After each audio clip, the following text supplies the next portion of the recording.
Good morning, Miller Mustangs. This is the week of August 26th, and this is this week's communication.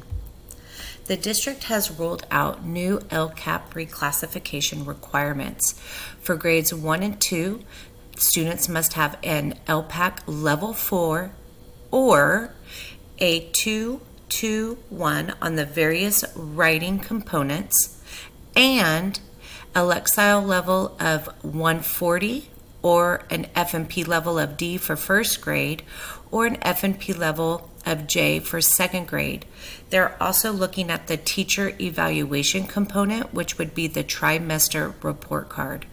For 3rd through 6th grades, they must have an LPAC level 4 and various cut points on the CASP, or a 2-2-1 on the district writing, and for 3rd grade, a 330 Lexile level or an F&P of M, a 445 Lexile level or an F&P of P for 4th grade, a 565 Lexile level and an F&P of S for 5th grade, a 665 Lexile level or an F&P of V for 6th grade.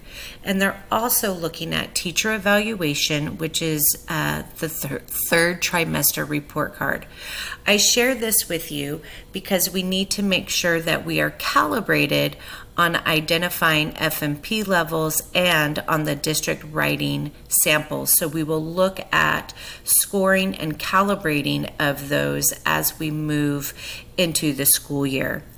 We are also going to be asking last year's teachers to give input on reclassification as we're looking at that third trimester report card. You've already been notified. If you have students who are up for reclassification, we should be getting the final list from the district sometime this week. All right, our 10-week art rotation starts this week. You can see the schedule here. Again, this is a 10-week rotation.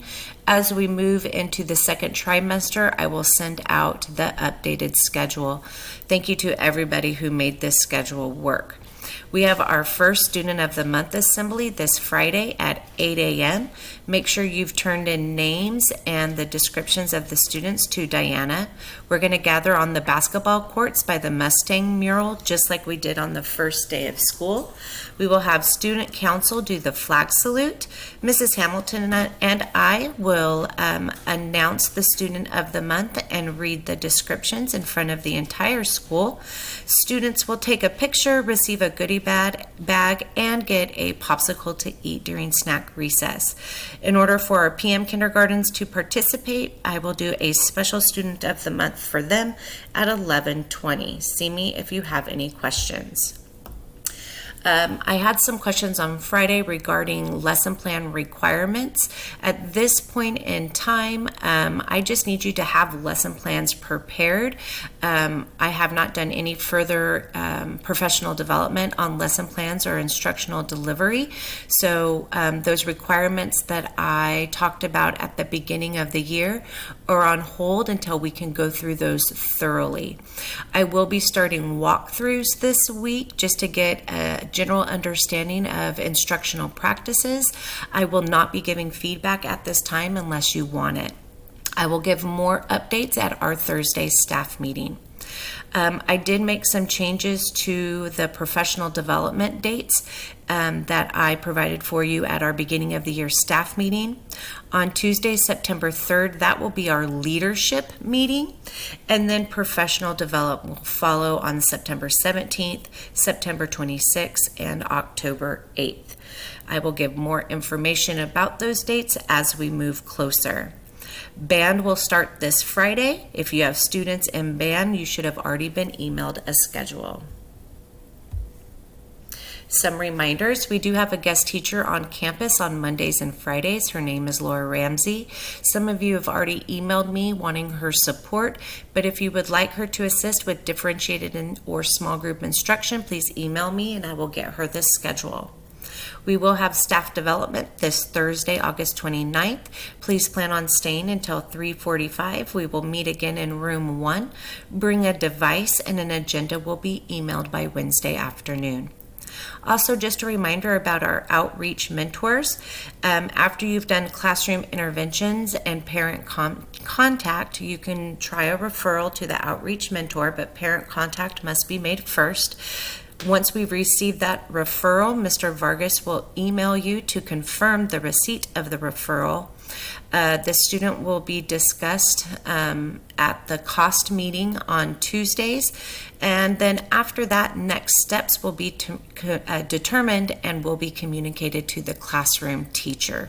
We're just trying to streamline the process to make sure that we have students paired with the right outreach mentors. All right, shout outs. Thank you to Mrs. Crocker, Mrs. Taylor, and Mrs. Henry for helping with the gates in the morning due to our new student-only policy. Thank you to Mr. Wan for helping with the parking lot after school to keep the flow of traffic during student pickup. Thank you to Jasmine for coordinating the interpreters for back to school night and the testing facilities for LCAP.